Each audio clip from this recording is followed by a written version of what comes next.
রাসূল সাল্লাল্লাহু আলাইহি ওয়াসাল্লাম বলছেন 3 শ্রেণীর মানুষের জিম্মেদার আল্লাহ। এক, যে দরজায় সালাম দিয়ে ঢোকে, তার জিম্মেদার কে? আল্লাহ।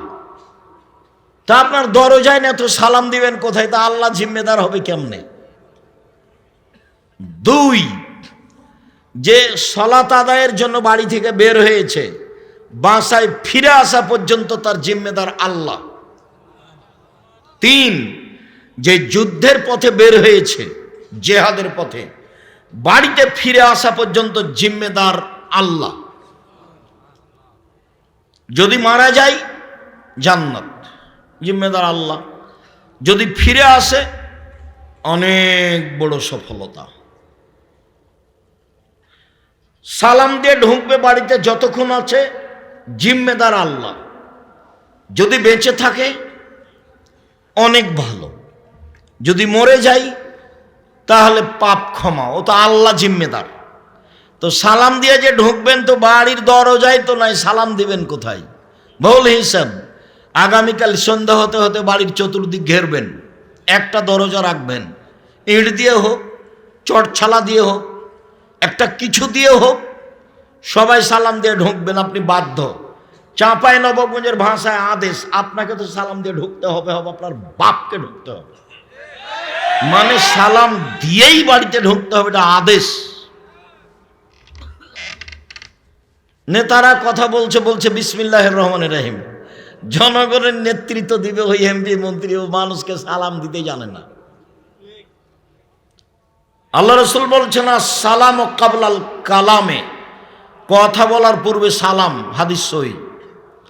আল্লাহ রাসূল বলছেন যে মান কাল্লামা বিগাইরি সালামিন ফালা তুজিবহু, কেউ যদি সালাম ছাড়াই কথা বলে, যখনই বিসমিল্লাহির রহমানির রহিম বলে কথা শুরু করলো, তখন মানুষের উচিত হবে হেঁটে চলে যাওয়া। কেন? ও আল্লাহ রাসূল বলছেন যে তার উত্তর নেই। ও কথা বলা শুরু করলো কেন? সালাম ছাড়া। সালাম ছাড়া কথা বলা শুরু করাই অপরাধ। নিজের মুসলমানের পরিচয় দিতে পারেনি। সম্মানিত দিনী ভাই বোন, বলছিলাম এক খেয়ালে চেয়ে থাকবেন। রাসূল সাল্লাল্লাহু আলাইহি সাল্লাম বললেন জান্নাতের দরজা 8টি, তার একটা দরজার নাম রায়ান, মানে পানি পান করলে আর কোনোদিন পিপাসিত হবে না, তার নাম রায়ান। এজা দাখালা আখিরুহুম উগলিকা, যখন শেষ ব্যক্তি জান্নাতে প্রবেশ করবে তখন এই দরজা বন্ধ করা হবে। কথাটি আরো স্পষ্ট করে বলি, বুখারী মুসলিমের হাদিসে এসেছে, মানুষ যখন জান্নাতে প্রবেশ করবে তখন ফেরেশতাগণ ডাকবেন, আসো, যারা দান করেছে এই দরজা দিয়ে আসো, যারা সালাত আদায় করেছে এই দরজা দিয়ে আসো, যারা হজ করেছে এই দরজা দিয়ে আসো, যারা সিয়াম পালন করেছে এই দরজা দিয়ে আসো। আবু বকর সিদ্দিক রাদিয়াল্লাহু তাআলা আনহু বললেন, আল্লাহর নবী, বিচারের মাঠে এমন কোন ব্যক্তি হবে যাকে সব দরজা থেকেই ডাকা হবে? আল্লাহ রাসূল বললেন, হ্যাঁ, তুমি তার মধ্যে। যেটা মূল কথা, সিয়াম পালনকারী শেষ ব্যক্তি ঢুকে গেলে দরজা বন্ধ করা হবে, তখনও বাকিগুলো খোলা আছে। তার মানে হজ করে সালাত আদায়ের দরজা দিয়ে ঢুকতে পাবে, সালাত আদায় করে হজের দরজা দিয়ে ঢুকতে পাবে, কিন্তু সিয়াম ছাড়া এই দরজা দিয়ে কেউ ঢুকতে পাবে না। ইবাদতের জগতে সবচেয়ে ব্যতিক্রম দামি ইবাদত হলো সিয়াম। সম্মানিত দিনী ভাই বোন, উমামা বাহিলি রাদিয়াল্লাহু তাআলা আনহু বলেন, রাসূল সাল্লাল্লাহু আলাইহি ওয়াসাল্লামকে তিনি বললেন, মুরনি বিআমালিন, আল্লাহর নবী আমাকে একটা আমলের কথা বলেন যাতে আমি জান্নাতে চলে যাব। আল্লাহ রাসূল বললেন, আলাইকা বিসম ফাইনাহু লা মিসলা লাহু, উমামা, তুমি সিয়াম পালন করো। ইবাদতের জগতে সিয়ামের মতো কোনো ইবাদত নেই। এটা হলো সিয়াম আর এটা হলো সালাত। কেউ যদি বলে সালাত সিয়ামের মতো তাহলে ভুল হবে। এটা হলো সিয়াম, এটা হলো হজ। কেউ যদি বলে হজ সিয়ামের মতো তাহলে ভুল হবে। রাসূল সাল্লাল্লাহু আলাইহি সাল্লাম বললেন, ইবাদতের জগতে সিয়ামের মতো কোনো ইবাদত নেই। এই ছেলে, অপেক্ষা করো, কিছুক্ষণ অপেক্ষা করো, ধৈর্যের পরিচয় দাও। কি করবা? ধৈর্যের পরিচয় দাও, কিছুক্ষণ অপেক্ষা করো। উমামা বাহিলি রাদিয়াল্লাহু তাআলা আনহু বলেন, আমি আল্লাহর নবীকে বললাম, আল্লাহর নবী একটা আমলের কথা বলেন যাতে আমি জান্নাতে চলে যাব। রাসূল সাল্লাল্লাহু আলাইহি সাল্লাম বললেন, উমামা আলাইকা বিসসাম ফাইন্নাহু লা ইদরা লাহু, তুমি সিয়াম পালন করো। ইবাদতের জগতে সিয়ামের সমপর্যায়ের কোনো ইবাদত নেই। তাহলে হজ সিয়ামের সমপর্যায়ের নয়, তাহলে যাকাত সিয়ামের সমপর্যায়ের নয়, দান খায়রাত সিয়ামের সমপর্যায়ের নয়। এমন কোনো ইবাদত নেই যেটা সিয়ামের সমপর্যায়ের হতে পারে। অতএব ইবাদতের জগতে সবচেয়ে দামি ইবাদত হলো সিয়াম। আব্দুল্লাহ ইবনে উমর বলেন, রাসূল সাল্লাল্লাহু আলাইহি সাল্লাম বলেছেন, কোরআন এবং সিয়াম বিচারের মাঠে মানুষের পক্ষে কথা বলবে। মনে রাখা ভালো হবে, চারটা জিনিস বিচারের মাঠে মানুষের পক্ষে কথা বলবে। এক, আঙ্গুল, যে আঙ্গুলে তাসবিহ গণনা করা হবে, যার কারণে ভুলেও কোনো দিন তাসবিহ দানায় তাসবিহ গণনা করবেন না। তাসবিহ দানায় তাসবিহ গণনা করা বিদআত। তাসবিহ দানায় তাসবিহ গণনা করলে আঙ্গুল বিচারের মাঠে কথা বলবে না। কোনো মুরব্বী যদি বলেন, আব্দুর রাজ্জাক সাহেব আমি বয়স্ক মানুষ, আঙ্গুলে তাসবিহ গণনা করলে ভুল হয়, ঠিক আছে, আপনার মরা পর্যন্ত যদি একদিনও ঠিক না হয় তবুও নেকি পাবেন। কেন? এটাই রাসূলের পদ্ধতি। আঙ্গুলেই তাসবিহ গণনা করবেন, বিচারের মাঠে আঙ্গুল কথা বলবে। দুই, কালো পাথর হাজরে আসওয়াদ, যদি টাকা বৈধ হয়, বৈধ টাকা দিয়ে হজ করেন, তাহলে কালো পাথর বিচারের মাঠে কথা বলবে। তিন, কোরআন বিচারের মাঠে আপনার পক্ষে কথা বলবে, বিশেষভাবে সূরা বাকারা, বিশেষভাবে সূরা আল ইমরান, বিশেষভাবে সূরা মুলক। সূরা মুলক, চার শ্রেণীর মানুষের কবরের শাস্তি হবে না। চার শ্রেণীর মানুষের কবরের শাস্তি নেই। এক, নিয়মিত রাতে সূরা মুলক পড়ে যে। দুই, পেট ব্যথায় মারা যায় যে। তিন, জুমার দিন মারা যায় যে। চার, শহীদ হয় যে। দেখি সিরিয়াল দেন তো দেখি, যাদের কবরের শাস্তি হবে না। এক, সূরা মুলক রাতে পড়ে যে 30 আয়াত। দুই, পেটের ব্যথায় মারা যায় যে। তিন, জুমার দিন মারা যায় যে, বৃহস্পতিবারের দিন যে সূর্য ডুবে গেছে, অর্থাৎ আজকে যে সূর্য ডুবেছে তখন থেকে নিয়ে সূর্য ওঠা পর্যন্ত, এবং না গত বৃহস্পতিবার, আজ সারাদিন চলছে, আজকে সূর্য যখন ডুবেছে তখন বন্ধ হয়ে গেছে। সারাদিন সারা রাত জুমার অন্তর্ভুক্ত। যেমনই জুমার দিন সূর্য ডুবে গেছে তেমন শেষ হয়ে গেছে। চালু হয়েছিল কখন বলেন তো? বৃহস্পতিবার দিন যে রাতে চালু হয়েছিল, সারা রাত থেকেছে, জুমার দিন সারা দিন থেকেছে। এই সময়ে মারা গেলে তার কবরের শাস্তি হবে না, এই কথা মুহাম্মদ সাল্লাল্লাহু আলাইহি সাল্লাম বলেছেন। চার, শহীদ হয় যে, তার কবরের শাস্তি হবে না। একটু বাড়ির দিকে যাবেন আর বলতে থাকবেন, আরো 2-3টা কথা আছে, বাড়ির দিকে যাবেন আর বলতে থাকবেন। মোবাইলের অবস্থা দেখবেন না, মোবাইল আপনার ক্ষতি করেছে, আরো করবে, তার প্রতীক্ষমান হয়ে আছে। সম্মানিত দিনী ভাই বোন, বলছিলাম সিয়াম বিচারের মাঠে কথা বলবে। সিয়াম বলবে প্রতিপালক, রব্বি মানাতহু তাওমা শাহওয়াতা ফাসাফিনি ফিহে, লোকটাকে আমি দিনে খেতে দিনি, মন মতো চলতে দিনি। লোকটাকে আমি দিনে খেতে দিনি, মন মতো চলতে দিনি, তুমি আমার কথা শোনো, একে জান্নাতে দাও। সেম কথা বলবে, তখন আল্লাহ বলবেন ঠিক আছে দিলাম। আবু হুরায়রা রাদিয়াল্লাহু তাআলা আনহু বলেন, রাসূল সাল্লাল্লাহু আলাইহি সাল্লাম বলেছেন, কুল্লু আমাল ইবনে আদম ইজাফুল হাসানাতু বিআশরি আমসালিহা ইলা 700 যায়ফ।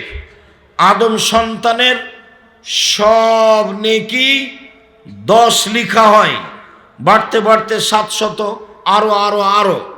কাল আল্লাহ তাআলা, আল্লাহ তাআলা বলেন, পৃথিবীর মানুষ শুনে রেখো, ইল্লা সাওমা, তবে সিয়াম, ফাইন্নাহু লি, সিয়াম আমার জন্য, ওয়ানা আজিজি বিহি, সিয়ামের প্রতিদান আমি দিব, ওয়ালা আজলি ইয়াদা শাহওয়াতুহু তামাহু, আমার কারণেই তো সে দুইটা জিনিস ছেড়ে দিয়েছে।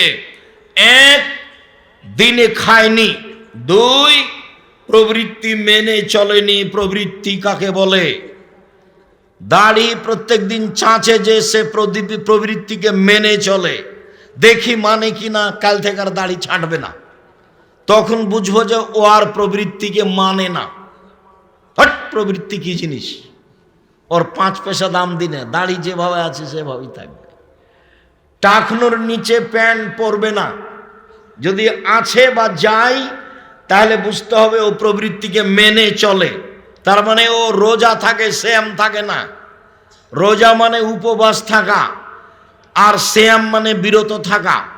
মিথ্যা কথায় ব্যবসা করে যে, দাগাবাজি করে যে, জুয়াচুরি করে যে, চাঁদাবাজি করে যে, মানুষকে জেল হাজতে দেয় যে, বদনাম করে যে, গীবত করে যে, মানুষকে অপমান খাটো করে যে, সে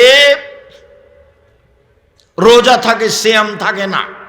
সে রোজা থাকে, শ্যাম থাকে না। সে রোজা থাকে, শ্যাম থাকে না। সে মনের প্রবৃত্তির অনুসরণ করে। আল্লাহ বলছেন, আমি তাকে নিজ হাতে প্রতিদান দিব। কেন? আমার কারণেই তো প্রবৃত্তি ছেড়ে দিয়েছে। আমার কারণেই তো মেয়েটা দেবরের সাথে কথা বলে না, মোবাইলে কারোর সাথে কথা বলে না, প্রবৃত্তি ছেড়ে দিয়েছে। আমার কারণেই তো মেয়েটা নখ কেটে ছোট করে রেখেছে, নখে নেইল পালিশ দেয় না। আমার কারণেই তো সে পুরুষের পোশাক পরে না।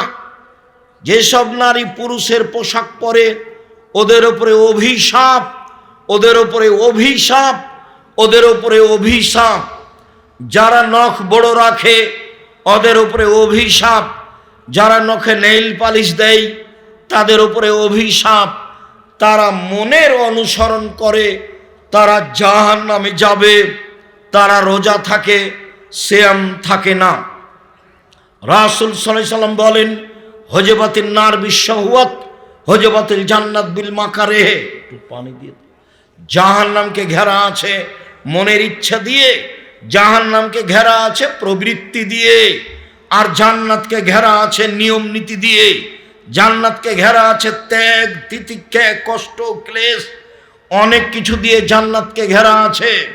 সম্মানিত দিনী ভাই বোন, আল্লাহ তাআলা বলেন, আমি তাকে নিজ হাতে প্রতিদান দিব, এই জন্য যে আমার কারণেই খাদ্য ছেড়ে দিয়েছে, আমার কারণেই প্রবৃত্তি ছেড়ে দিয়েছে।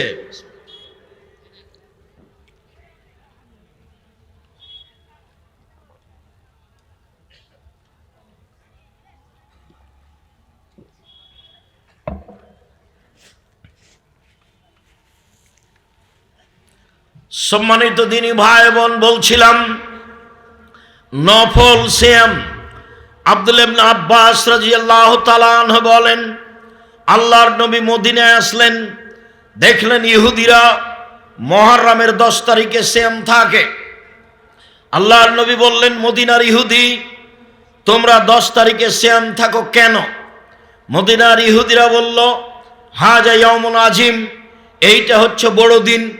এই দিনে আল্লাহ তাআলা ফেরাউনকে ডুবিয়ে দিয়েছেন সদল বলে, মূসা আলাইহিস সালামকে বাঁচিয়ে দিয়েছেন সদল বলে।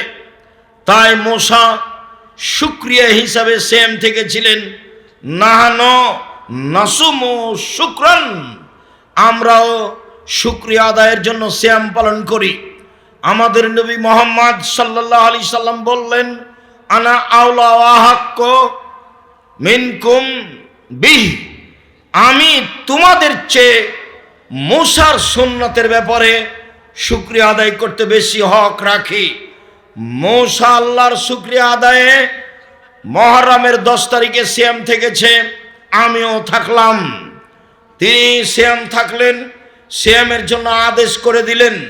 জনগণ বলল, আল্লাহর নবী, আপনি ইহুদি খ্রিস্টানদের বিরোধিতা করেন, আর আপনি বলছেন মুহররমের 10 তারিখে সিয়াম থাকতে হবে।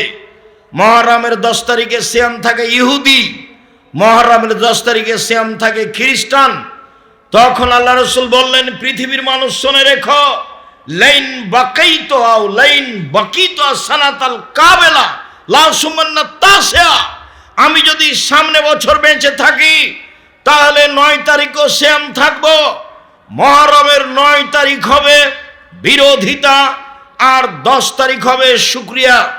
সম্মানিত দিনী ভাই বোন, আমি আপনাকে মুহররমের 2 দিন নফল সিয়াম রাখার জন্য বলি। আবু হুরায়রা রাদিয়াল্লাহু তাআলা আনহু বলেন, আল্লাহর নবী বলেছেন, সিয়ামে আশুরা, মুহররমের 10 তারিখে সিয়াম থাকলে তার বিগত 1 বছরের পাপ ক্ষমা হবে। রাসূল সাল্লাল্লাহু আলাইহি সাল্লাম বলেন, আরাফার 1 দিন সিয়াম থাকলে আগে পরে 2 বছরের পাপ ক্ষমা হবে। আবু হুরায়রা রাদিয়াল্লাহু তাআলা আনহু বলেন, মানুষ যদি রমজান মাসে সিয়াম থাকে, তারপরে প্রতি মাসে 3 দিন থাকে, 13, 14, 15, তাহলে সারা বছর সিয়াম পালনের নেকি পাবে। একটু খেয়াল করবেন, 13, 14, 15 সিয়াম থাকতে হবে প্রতি মাসে, আগে থেকেই জানেন। কোনো কারণে যদি 16, 18, 20 হয়ে যায় কোনো সমস্যা নেই। মহিলার হায়েজের কারণে মাসের চাঁদের যে কোনো দিন হলেই হবে, যে কোনো দিন হলেই হবে। হাদিস বুখারী মুসলিম।